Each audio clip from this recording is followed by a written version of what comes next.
Hi అండి, అందరికీ నమస్కారం. ఈరోజు వీడియోలో అందరికీ యూస్ఫుల్గా ఉండే ఒక మంచి వీడియోని షేర్ చేస్తున్నాను. అది ఏంటి అంటే, మనం పిండిని గ్రైండ్ చేసుకున్న తర్వాత గ్రైండర్ని కడగడం చాలామందికి విసుగ్గా అనిపిస్తూ ఉంటుంది కదా. దానికోసమైతే ఈ వీడియో షేర్ చేస్తున్నానండి. ఈ పద్ధతిలో కనుక మనం గ్రైండర్ని క్లీన్ చేసుకున్నామంటే చాలా సింపుల్గా క్లీన్ చేసుకోవచ్చు. అది కూడా మనం చెయ్యి పెట్టి తోమి పని లేకుండా చాలా సింపుల్గా క్లీన్ చేసుకోవచ్చు. అది ఎలా అనేది ఈ వీడియోలో చూపిస్తాను. ఫస్ట్ మనం పిండిని గ్రైండర్లో నుంచి తీసేటప్పుడు ఇలా ఎక్కువ క్వాంటిటీలో ఉంటుంది కదా, అందుకని చుట్టుపక్కల గ్రైండర్ అంతా కూడా అయిపోతూ ఉంటుంది పిండి. ఆ తర్వాత క్లీన్ చేసుకోవడం చాలా ఎక్కువ శ్రమగా అనిపిస్తుంది కదా.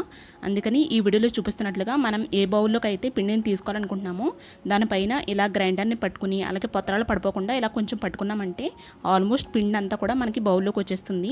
ఇంకా కొంచెం గ్రైండర్కి ఉంటుంది కదా, దాన్ని అయితే మళ్ళీ స్విచ్ ఆన్ చేసుకుని సింపుల్గా తీసేసుకోవచ్చు చేత్తో.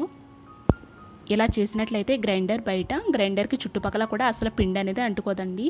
ఇంకా ఎప్పుడు కూడా నీట్గా ఉంటుందన్నమాట. లేదు అంటే ఇంకా పిండి అదే అంటిపోయి చాలా చిరాగ్గా అనిపిస్తుంది కదా, అందుకని ఇలా చేయొచ్చు. ఇప్పుడు మనం గ్రైండర్ని చెయ్యి పెట్టి తోమే పని లేకుండా ఎలా సింపుల్గా క్లీన్ చేసుకోవచ్చు అనేది చూద్దాం. ఇక్కడైతే నేను సోప్ వాటర్ని యాడ్ చేసుకున్నాను. మీ దగ్గర విమ్ లిక్విడ్ ఉంటే అదైనా యాడ్ చేసుకోవచ్చండి. అలాగే దాంతోపాటు 1 గ్లాస్ వాటర్ని కూడా యాడ్ చేసుకోవాలి. ఇక్కడ చూపిస్తున్న బ్రష్ అయితే సిలికాన్ బ్రష్ అండి. దీన్ని అయితే వాటర్ బాటిల్స్ అవి కూడా క్లీన్ చేసుకోవడానికనే తీసుకున్నాను డీమార్ట్లో.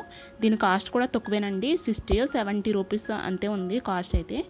ఇక్కడ ఈ వీడియోలో చూస్తున్నారు కదా, దీంతో మనం ఇలా చాలా సింపుల్గా క్లీన్ చేసుకోవచ్చు. మూలమూలలో ఉన్న కొంచెమైనా కానీ పిండి ఉంటే అది కూడా చాలా సింపుల్గా వచ్చేస్తుంది. దీంతో మనం క్లీన్ చేసుకున్న తర్వాత మనం డైరెక్ట్గా కడిగేసుకుంటే సరిపోతుందండి. పిండి అయితే కార్నర్స్లో ఉన్నదంతా కూడా చాలా సింపుల్గా వచ్చేస్తుంది. ఇలా క్లీన్ చేసుకోవడం వల్ల మనకి చాలా తక్కువ శ్రమతోనే గ్రైండర్ని అయితే క్లీన్ చేసేసుకోవచ్చు. ఒకవేళ ఈ బ్రష్ లేనట్లయితే మనం టూత్ బ్రష్ ఉంటాయి కదా యూజ్ చేయలేనివి, దాన్నైనా కానీ యూజ్ చేసుకుని ఇలా క్లీన్ చేసుకోవచ్చు అండి. ఒకసారి మీరు కూడా ఈ టిప్ని అయితే ట్రై చేయండి. చాలామంది గ్రైండర్ని కడగడానికి విసుగెత్తిపోతూ ఉంటారు కదా, ఇంకా అలాగే మనం తోమేటప్పుడు కూడా అంత కన్వీనియంట్గా అనిపించదు. అందుకని ఈ టిప్ అయితే మనందరికీ కూడా చాలా హెల్ప్ అవుతుంది. ఇక్కడ చూస్తున్నారు కదా, ఒకసారి తోమేసుకున్న తర్వాత కడిగి చూపిస్తున్నాను. మనకి ఇలా చాలా సింపుల్గా అయిపోతుందండి గ్రైండర్ని క్లీన్ చేసుకోవడం అయితే. ఇక్కడ చూస్తున్నారు కదా, మనకి పిండి అయితే అస్సలు ఎక్కడ కూడా కొంచెం కూడా ఉండదు. మనం ఒక్కొక్కసారి స్క్రబ్బర్తో తోమినప్పుడే పిండి ఎక్కడో కొంచెం అయినా కానీ ఉండిపోతూ ఉంటుంది కదా, కానీ ఇలా క్లీన్ చేసుకుంటే మనకి పిండి అయితే అస్సలు ఎక్కడ కూడా ఉండదు. గ్రైండర్లో నుంచి పిండి తీసిన వెంటనే గ్రైండర్ని కూడా ఒకసారి క్లీన్ చేసి పెట్టేసుకోవాలి. అప్పుడు ఇలా సింపుల్గా అయిపోతుంది అనమాట. అలాగే ఇక్కడ చూస్తున్నారు కదా, గ్రైండర్ అయితే మనకి ఎంత బాగా క్లీన్ అయిందో. క్లీన్ చేసుకున్న గ్రైండర్ని అలాగే ఉంచకుండా ఇలా ఒక క్లాత్ మీద కొంచెం ఖాళీ ఉండేటట్టుగా ఆరబెట్టుకున్నామంటే చాలా త్వరగా ఆరిపోతుంది. తడిగా ఉన్న గ్రైండర్ని పెట్టడం వల్ల కొంచెం స్మెల్ కూడా వస్తుంది కదా, అందుకని ఇలా ఆరబెట్టుకున్న తర్వాత గ్రైండర్కి ఫిక్స్ చేసుకోవాలి. అలాగే గ్రైండర్ని కూడా ఇలా ఒకసారి స్ప్రే చేసుకుని క్లాత్ పెట్టుకుని తుడిచేసుకున్నామంటే ఎప్పుడు కూడా గ్రైండర్ కొత్తగా షైనీగా ఉంటుంది. అలాగే ఇలా స్ప్రే చేసుకుని క్లీన్ చేసుకునేటప్పుడు మోటార్ వైపు బటన్ వైపు స్ప్రే చేయకుండా కొంచెం జాగ్రత్తగా క్లీన్ చేసుకోవాలి.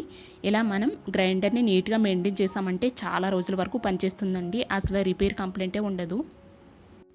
సో ఫైనల్గా ఇదండి వాళ్ళ వీడియో అయితే. ఈ వీడియో అయితే మనందరి ఆడవాళ్ళకి కూడా యూజ్ అవుతుంది అనుకుంటున్నాను. వీడియో నచ్చినట్లయితే తప్పకుండా లైక్ చేయండి.